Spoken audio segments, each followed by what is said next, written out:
President Biden unable to campaign on his administration's failures, like an open border. He has attempted to make the upcoming presidential election all about January 6th and alleged threats to democracy. But if President Biden wanted to see lawlessness in action, all he needed to do over the weekend was look out the White House window. On Saturday night, non-essential personnel had to be evacuated from the White House as pro-Hamas demonstrators attempted to storm the White House gates. Now, despite the violence, which included sticks and debris hurled at Secret Service officers and attempts to scale the White House fence, the reports indicate that no protesters were arrested in the incident. Now, even the D.C. police chief said that there were injuries to officers, but yet there were no arrests. Why? Joining me now to discuss this, Jonathan Gilliam. He has an extensive law enforcement background, serving as a Navy SEAL, Federal Air Marshal, and Homeland Security, as well as an FBI special agent. Jonathan, welcome back to Washington Watch. Good to be with you. So, is it just my observation, but does there appear to be a double standard in the way we're treating acts of violence and lawlessness in this country?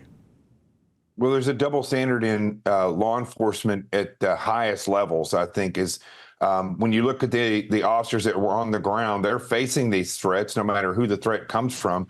But when you look at how it's treated in media, you look at the fact that they're, in some cases, not arresting people. Are they not being allowed to arrest people? Or are they just being pulled back behind another fence?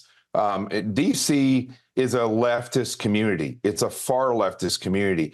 And the best example is this biased law enforcement atmosphere, where if you go up there and you have a group of people that get together because of the breakdown of government and because government's not doing their job, well, you're going to be looked at in some cases as a terrorist just for saying those things. Right. But yet you can go join up with a group that has been considered a terrorist organization that took responsibility for killing over 1,000 people and slaughtering babies in Israel. And you're going to be treated as though you have every right to be out there when even the things that they're talking about have nothing to do with this nation.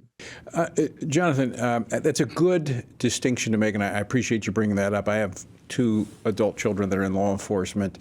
I do not think that this coddling of lawlessness is reflective of the rank and file men and women who serve wearing a badge. I think you're right. I think it's at the highest ranks.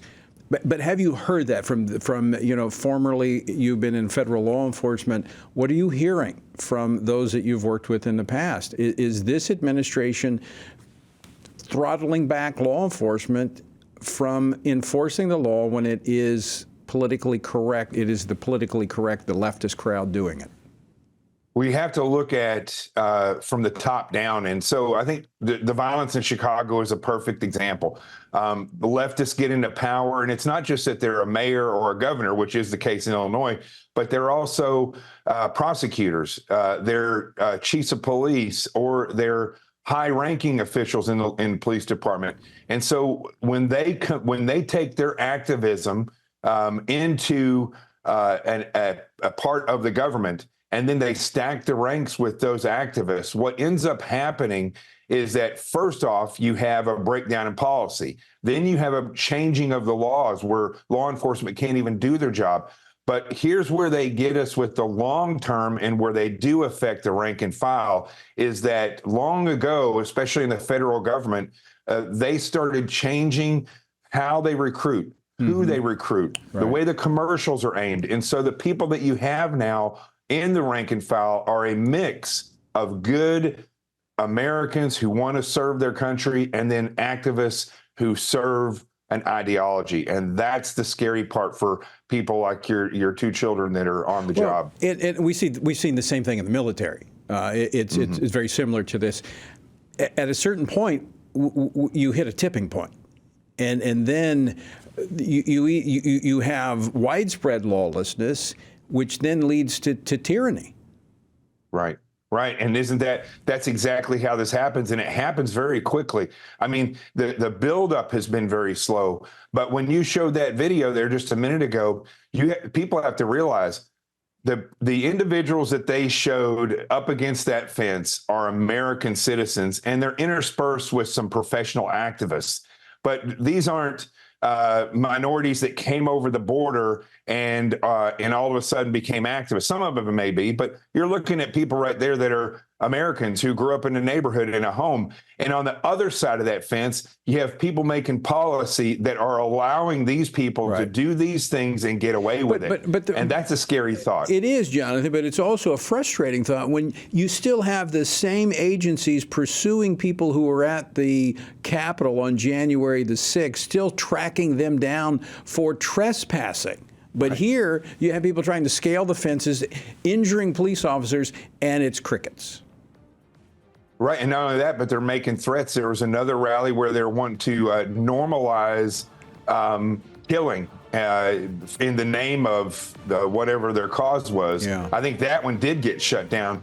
But here's what we're going to see as far as this goes: is it'll push, as you said, it'll push to one particular point in which it will crumble the entire system of justice. I think we're very close to that now, where the system of justice just it just becomes blind, as it has with Trump. It'll be that way for all of us. Jonathan, I think you're right, and that's something that we need to be praying about, voting about, and standing for. Jonathan, thanks so much for joining us. We're out of time. You got it. Thank you.